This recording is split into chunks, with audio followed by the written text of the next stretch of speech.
C'est l'heure de Planète Vendée Globe avec le CIDEV et Vendéo, vos services publics de l'énergie et de l'eau.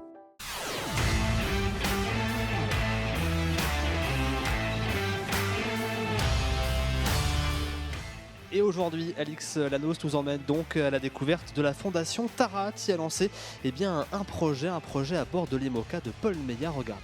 Est-ce que vous connaissez Tara ? Tara est un navire scientifique conçu pour naviguer dans les régions polaires où le froid est extrême. C'est une sorte de laboratoire flottant équipé de capteurs scientifiques.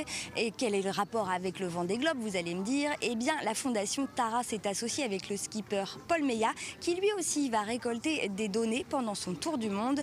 On monte tout de suite à bord de Biotherm pour en savoir un peu plus. Sur Tara, depuis maintenant 15 ans, on a un appareil qu'on utilise tous les jours, tout le temps, depuis ces années. Et on a essayé de mettre le même appareil sur le bateau de Paul, Biotherm, pour aller échantillonner. Là, on n'est jamais allé encore avec Tara et compléter finalement la collecte de données sur cet écosystème du plancton, qui est si important pour notre vie à tous. Cet appareil, c'est un microscope expérimental unique en son genre qui va permettre de prélever des échantillons de phytoplancton et de capturer des images haute résolution de particules microscopiques. Vous regardez quoi là ? Pendant la course, en direct, je vais vraiment voir tous les échantillons qui sont prélevés. Donc c'est assez génial, même si je n'y comprends pas grand-chose. Moi, c'est vraiment important d'expliquer. Je suis pas scientifique, donc c'est Tara qui est scientifique. Moi, je suis que le navire d'opportunité, comme on appelle. Et par contre, le rôle, c'est d'être pédagogique, de montrer en fait. En plus, c'est assez graphique, c'est assez visuel. C'est assez génial d'expliquer aux enfants comme aux plus vieux ce plancton, cette biodiversité et son rôle. Toi, tu vas te charger de 35 kg de microscope en plus. Pour quelle raison ? Ouais, se charger de ce poids-là, c'est se dire qu'on fait notre part en fait. En fait, on est un navire d'opportunité, c'est-à-dire que une expédition scientifique coûte très cher et nous on y va dans tous les cas là-bas. Donc en fait aller faire des mesures ça nous coûte pas grand-chose à part ces 35 kilos.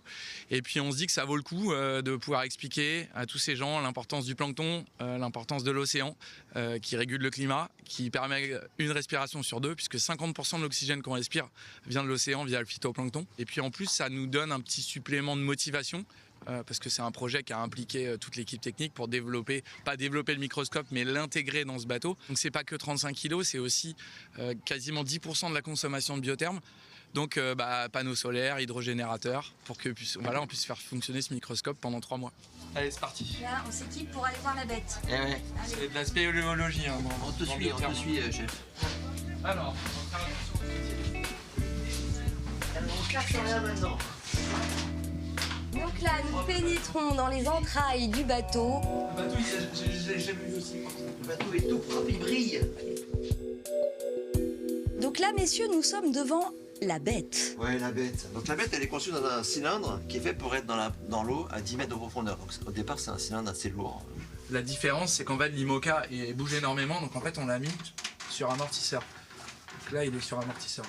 Donc chaque heure, on prélève donc pendant 5 minutes de l'eau de mer qui va être centrifugée pour enlever les bulles d'air. Et après, toutes les 20 minutes, le microscope vient prélever 5 millilitres d'eau dans lesquelles il analyse les différents planctons. Et dans chaque échantillon, on prend 5000 photos. Et vous en avez combien des microscopes comme ça? Ça coûte assez cher. Sur Tara, il y en a un. Okay. Là, il y en a un. En tout, il y en a 2. Et t'en confies un à Paul comme ça, les yeux fermés, tranquille. Oui, faire le Vendée Globe avec. surtout on confie un à Paul pour tout le Vendée Globe. Et puis et c'est rare qu'on le mette sur les bateaux en fait. Il y a je pense qu'il y a 2 bateaux, il y en a dans le monde aujourd'hui. C'est sur ces bateaux-là. Pression. Ah, c'est quand même génial d'être pionnier dans tous ces... Parce que c'est quand même l'un des premiers Vendée et on sait que sur le prochain Vendée Globe, par exemple, à mon avis, il y aura une majorité des bateaux qui seront équipés. C'est un projet avec l'UNESCO, donc le fait d'être les premiers, parmi les premiers bateaux à le faire, moi je trouve ça génial. Enfin, c'est vraiment l'essence même du Vendée Globe en fait d'être à l'initiative de nouveaux projets. Donc on espère vraiment que ça fonctionne et qu'on aura le maximum de données à la fin de ce Vendée Globe, en plus de la victoire. C'est la cerise sur le gâteau. Ah, c'est sûr que c'est toujours mieux. Hein. Il est quand même là Tu peux pas gagner Paul. 35 kilos de plus de microscope de quoi? Mais tout le monde a du poids, non? Non, moi j'ai 5% de plus de motivation, donc je pense que l'aspect mental est plus important que les 35 kilos que j'ai embarqués. L'IMOCA Biotherme transformé en navire d'exploration où l'art de combiner performance sportive et objectifs scientifiques. Allez, à demain pour une nouvelle chronique.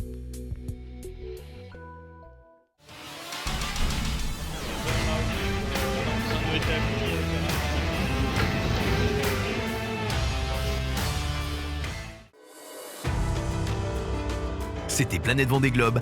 Avec Vendéo, je bois l'eau de Vendée, spécialité pour marins d'eau douce. Et avec le CIDEV, la transition énergétique, c'est pas la mer à boire.